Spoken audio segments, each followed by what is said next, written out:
Hi friends, welcome to my channel.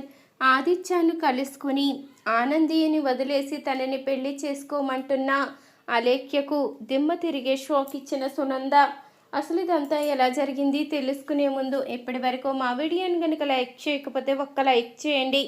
మా ఛానల్ని subscribe చేసుకుని పక్కనే ఉన్న గంట సింబలపై ఆల్ అని క్లిక్ చేయండి. అప్పుడే మేము పెట్టే ప్రతి వీడియో మీరు మిస్ కాకుండా చూసేవచ్చు. ఇక ఆనంది అయితే ఎంతో సంతోషంగా ఉండడం చూసిన జీవన్ అయితే కోపంతో రగిలిపోతూ ఉంటుంది. వీళ్ళు ఇలా సంతోషంగా ఉండడానికి వీల్లేదు. ఆదిత్య కూడా తన మనసు మార్చుకున్నట్టే అనిపిస్తుంది. ఈరోజు కనుక వాళ్ళ ఫస్ట్ నైట్ జరిగితే ఎట్టి పరిస్థితిలో నేను ఇంటికి వారసుల్ని ముందు ఇవ్వలేను, నా పిల్లలే ఇంటికి వారసులు అవ్వాలి, వీళ్ళు ఎప్పటికీ ఒకటవ్వడానికి వీల్లేదు, వీళ్ళిద్దరికీ ఎప్పటికీ పిల్లలే పుట్టకూడదు అంటూ తన మనసులో అనుకుంటూ ఉంటుంది జీవన. ఇంతలో ఇక బిందుమతి అయితే ఫోన్ చేయంగానే విషయం అయితే చెప్తుంది. అయితే నువ్వు వెంటనే వాళ్ళిద్దరి మధ్య జరిగిన అగ్రిమెంట్ అయితే బయట పెట్టు, అప్పుడు ఖచ్చితంగా వాళ్ళిద్దరూ కూడా దూరం అయ్యే అవకాశం ఉంటుంది, లేకపోతే వాళ్ళ ఫస్ట్ నైట్ అయినా వాయిదా పడుతుంది అంటూ అనగానే సరే పెద్దమ్మ, నువ్వు చెప్పినట్టే చేస్తాను అంటూ జీవన్ అయితే ఆదిత్య ఆనంది వాళ్ళ రూములో ఉన్న అగ్రిమెంట్ పేపర్స్ అయితే వెతికి ఇక బయట టీఫై మీద అయితే పెడుతుంది. ఇంతలో ఇక సునంద అయితే వెళ్తూ ఉండగా టీఫై మీద ఉన్న అగ్రిమెంట్ పేపర్స్ అయితే కనిపిస్తాయి. అవి చూడంగానే సునంద అయితే ఒక్కసారిగా షాక్ అయిపోతుంది. ఇదేంటి ఈ పేపర్స్ అంటూ చూస్తూ ఉండంగానే ఇంతలో ఇక ఆదిత్యాన్ని గట్టిగా అరుస్తుంది. అందరూ కూడా బయటికి అయితే వస్తారు. ఇక అందరూ బయటికి వచ్చిన తర్వాత ఏమైంది మమ్మీ, ఎందుకంత గట్టిగా పిలిచావు అంటూ ఆదిత్య అనగానే ఇక తన దగ్గరున్న అగ్రిమెంట్ పేపర్స్ అయితే ఇక బయటకైతే ఇస్తుంది. ఇంతలో ఇక ఆదిత్య అయితే పేపర్స్ చూసి షాక్ అవుతాడు. ఇవి మమ్మీ దగ్గరికి ఎలా వచ్చాయి అంటూ తన మనసులో అనుకుంటూ ఉంటాడు ఆదిత్య అయితే.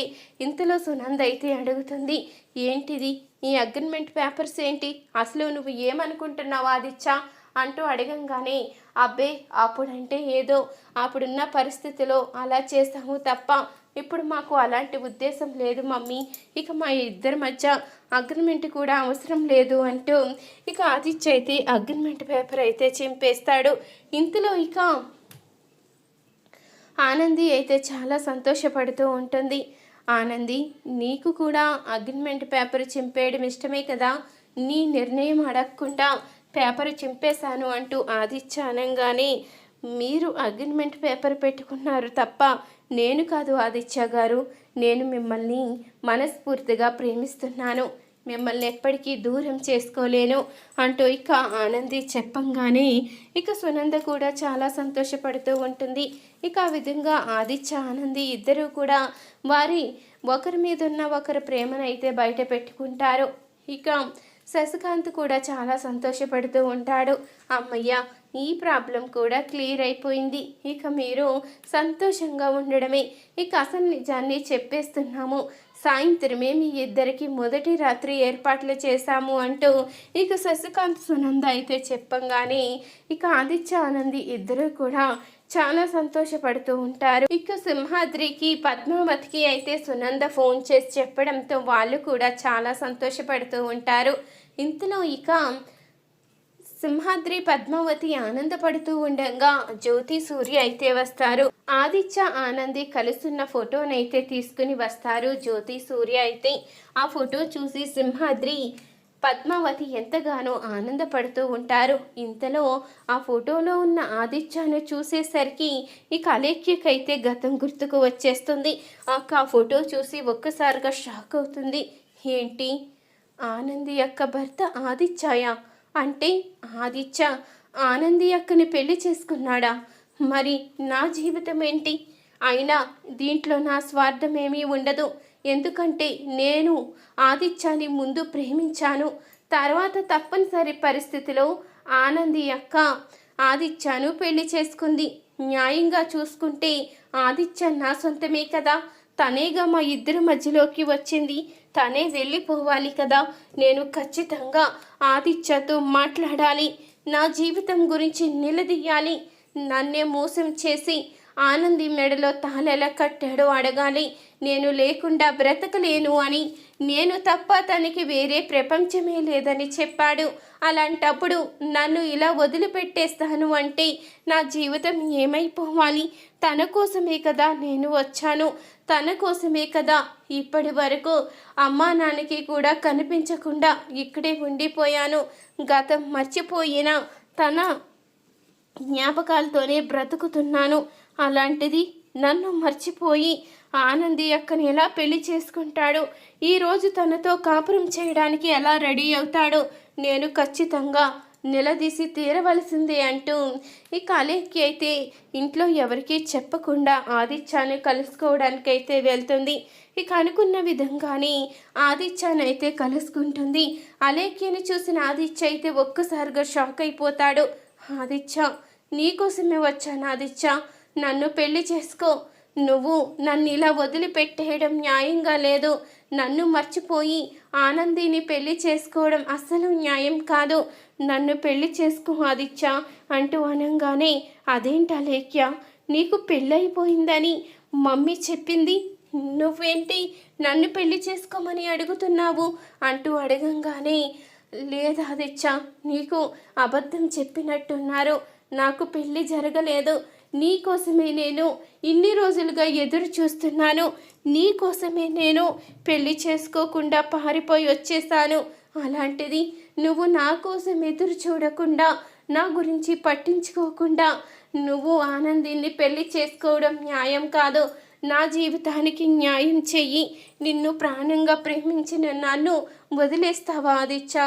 ఆనందిని వదిలేసి నన్నే పెళ్లి చేసుకో అంటూ చెప్పంగానే ఆదిత్య అయితే ఒక్కసారిగా కుప్పకూలిపోతాడు. ఇదేంటి, అలేఖ్యకు పెళ్ళైపోయిందని చెప్పారు కదా, నేను ఇప్పుడిప్పుడే ఆనందిని ఇష్టపడుతున్నాను. అలాంటి ఆనందిని ఎలా దూరం చేసుకుంటాను?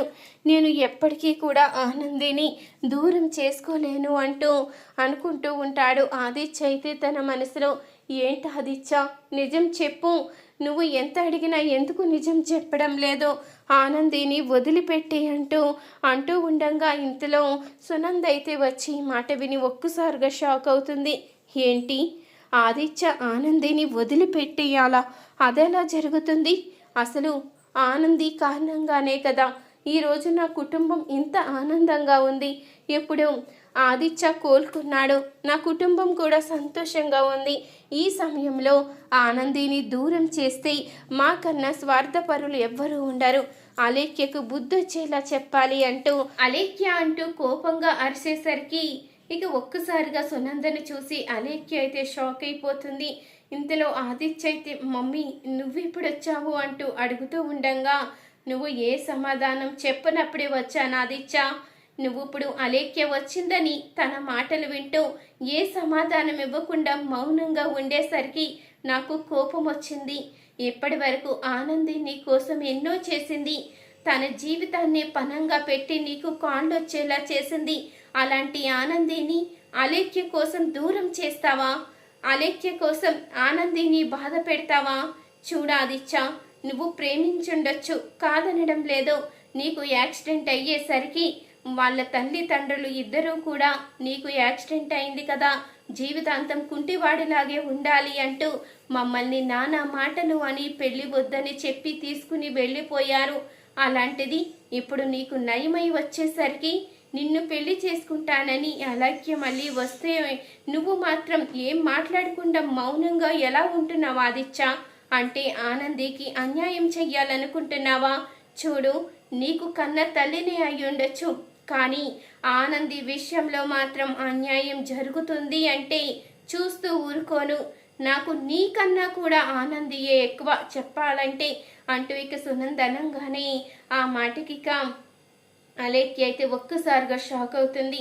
ఇక తన దగ్గరున్న రివాల్వర్ తీసి, చూడు, నువ్వు గనక ఆదిత్య ఆనంది జీవితంలోకి రావాలని చూసినా, ఆదిత్యాన్ని నీ సొంతం చేసుకుని నా కోడలు ఆనందికి అన్యాయం చెయ్యాలని చూసినా ఊరుకునే ప్రసక్తే లేదు, చంపేస్తాను అంటూ ఇక సునంద అయితే అలేఖ్యకు దిమ్మ తిరిగే షాకే ఇస్తుంది. చూసారు కదా ఫ్రెండ్స్, రాబోయే కథలో ఖచ్చితంగా ఇలాగే జరగబోతుంది.